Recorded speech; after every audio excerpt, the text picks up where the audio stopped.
5টা হাতী।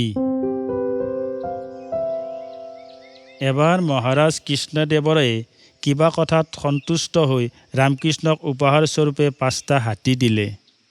ৰামকৃষ্ণই ৰজাক অসন্তুষ্ট নকৰোঁ বুলি ভাবি হাতীকেইটা গ্ৰহণ কৰিলে যদিও সিহঁতক পোহপাল দিয়াটো তেওঁৰ বাবে এক ভয়ংকৰ সমস্যা হৈ পৰিল। তেওঁৰ পত্নীও অসন্তুষ্টি প্ৰকাশ কৰি ক'লে, এই হাতীবোৰ লৈ আমি কি কৰিম? ইহঁতক আমি ৰাখিমেই বা ক'ত আৰু খুৱামেই বা কি? দয়ালু ৰজাই যদি আমাক এই 5টা হাতীৰ সলনি 5টা গৰুকে দিলেহেঁতেন তেতিয়াও আমাৰ উপকাৰ কৰা হ'লহেঁতেন। আপুনি নহ'লে মহাৰাজক হাতীকেইটা ঘূৰাই দি তাৰ সলনি 5জনী গাই গৰু খুজি আনক। ৰামকৃষ্ণই তেওঁৰ পত্নীৰ কথাত সন্মত নহ'ল। গৰু খুজি ৰজাৰ ওচৰলৈ যাবলৈ তেওঁৰ অলপো ইচ্ছা নহ'ল। কিন্তু হাতীকেইটালৈ তেওঁৰ মহাচিন্তা হ'ল। তেওঁ মনতে ভাবিলে, মই এইকেইটা পোহপাল দিবও নোৱাৰোঁ, ৰজাকো ঘূৰাই দিব নোৱাৰোঁ। মই এইকেইটা মা কালীৰ ওচৰত সমৰ্পণ কৰাই উত্তম হ'ব যেন পাইছোঁ। ভবামতেই কাম। তেওঁ প্ৰতিটো হাতীৰ মূৰত মা কালীৰ ছবিৰ মোহৰ মাৰি আলিবাটত এৰি দিলে।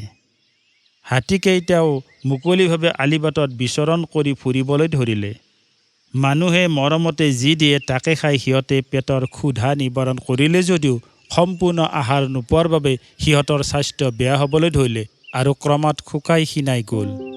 হাতীবোৰৰ দুৰ্দশাৰ খবৰ ৰজাৰ কাণত পৰিলগৈ। তেওঁ ৰামকৃষ্ণক মাতি আনি সুধিলে, ৰামকৃষ্ণ, তুমি হাতীকেইটাৰ এনে দশা কৰিলা কিয়? সিহঁতে দেখোন বাটে বাটে ভিক্ষা কৰি ফুৰিছে।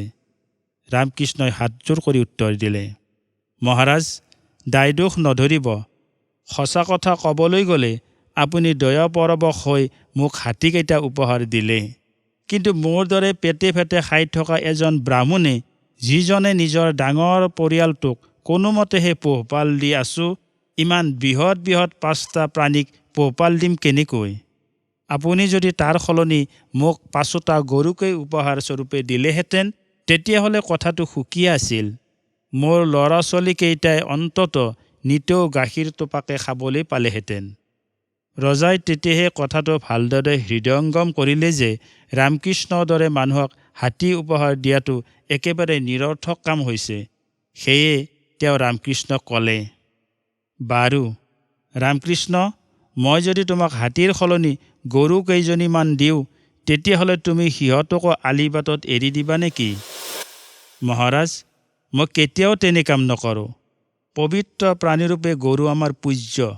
গতিকে মই বৰ আদৰেৰে গৰুকেইজনীক প্ৰতিপাল কৰিম।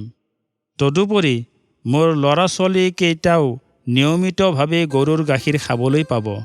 সেয়েহে আমি গোটেই পৰিয়ালটো আপোনাৰ ওচৰত চিৰকৃতজ্ঞ হৈ ৰ'ম।